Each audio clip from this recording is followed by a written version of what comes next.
Excellency, आपसे मिलकर खुशी है और जैसा आपने कहा 5 साल के बाद हमारी ये फॉर्मल मीटिंग हो रही है।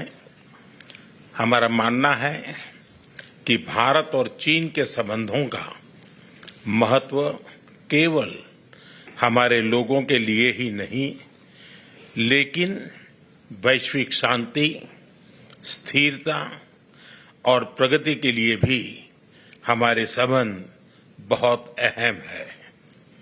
एक्सेलेंसी, सीमा पार पिछले 4 वर्षों में उत्पन्न हुए मुद्दों पर बनी सहमति का हम स्वागत करते हैं।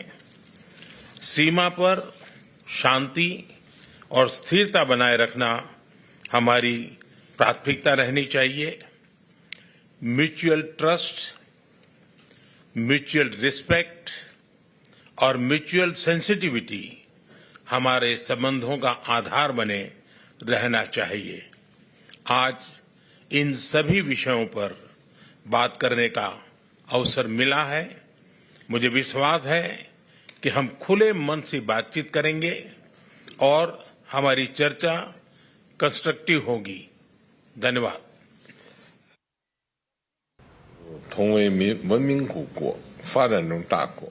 Mr. Prime Minister, it's my great pleasure to meet you in Kazan. It's the first time for us to have a formal meeting in 5 years' time. Both the people in our two countries and the international community are paying great attention to our meeting. 分歧，相互成就。 China and India are both ancient civilizations, major developing countries, and important members of the global South. We are both at a crucial phase in our respective modernization endeavors. It best serves the fundamental interests of our two countries and two peoples, for both sides to keep to the trend of history and the right direction of our bilateral relations. It's important for both sides to have more communication and cooperation, properly handle our differences and disagreements, and to facilitate each other's pursuit of development aspirations. It's also important for both sides to shoulder our international responsibility, set an example for boosting the strength and unity of the developing countries, and to contribute to promoting multipolarization and democracy in international relations. 我愿同总理先生就两国关系和共同关心的问题交换意见。 Mr. Prime Minister, I'm prepared to exchange views with Your Excellency on our bilateral relationship and issues of mutual interest.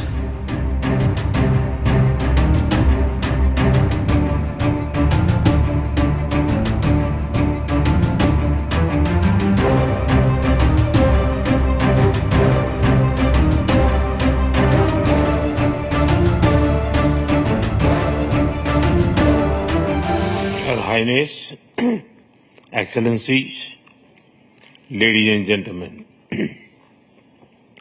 16वें BRICS summit के शानदार आयोजन के लिए मैं राष्ट्रपति Putin को हार्दिक बधाई देता हूं और ब्रिक्स से जुड़े नए साथियों का भी एक बार फिर से हार्दिक स्वागत करता हूं। नए स्वरूप में ब्रिक्स विश्व की 40% मानवता और लगभग 30% अर्थव्यवस्था का प्रतिनिधित्व करता है। पिछले लगभग 2 दशकों में ब्रिक्स ने अनेक उपलब्धियां हासिल की हैं। मुझे विश्वास है कि आने वाले समय में यह संगठन वैश्विक चुनौतियों का सामना करने के लिए और अधिक प्रभावी माध्यम बनकर के उभरेगा। फ्रेंड्स, मैं न्यू डेवलपमेंट बैंक के अध्यक्ष हर एक्सेलेंसी दिल्मा रूसेफ का अभिनंदन करता हूं। पिछले 10 वर्षों में यह बैंक ग्लोबल साउथ के देशों के विकास के लिए महत्वपूर्ण विकल्प के रूप में उभर रहा है।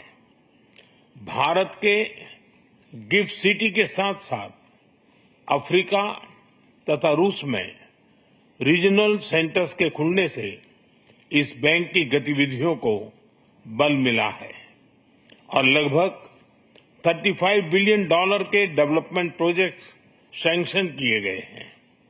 एनडीबी को डिमांड ड्रिवन सिद्धांत पर काम करते रहना चाहिए और बैंक का विस्तार करते हुए long term financial sustainability, healthy credit rating और मार्केट एक्सेस सुनिश्चित करने पर प्राथमिकता रहनी चाहिए।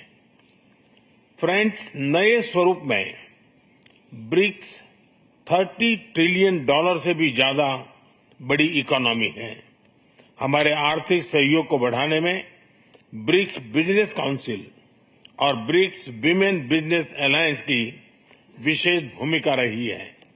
इस वर्ष ब्रिक्स के अंदर WTO reforms, trade facilitation in agriculture, resilient supply chains, e commerce और स्पेशल इकोनॉमिक जोन को लेकर जो सहमति बनी है उससे हमारे आर्थिक सहयोग को बल मिलेगा। इन सब पहलों के बीच हमें स्मॉल और मीडियम स्केल इंडस्ट्री के हितों पर भी फोकस करना चाहिए।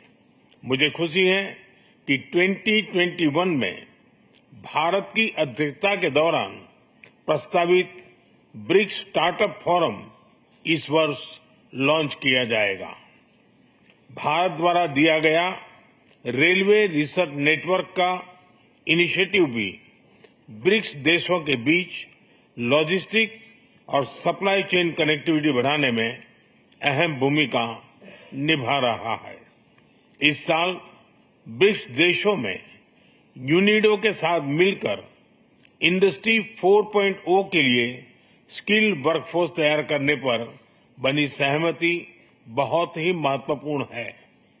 2022 में लॉन्च किया गया ब्रिक्स वैक्सीन R&D सेंटर सभी देशों की स्वास्थ्य सुरक्षा बढ़ाने में मदद कर रहा है।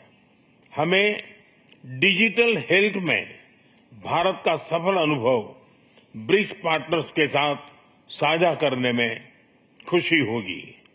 फ्रेंड्स, क्लाइमेट चेंज हमारी साझी प्राथमिकता का विषय रहा है। रूस की अध्यक्षता में BRICS open carbon market partnership के लिए बनी सहमति का स्वागत करता है।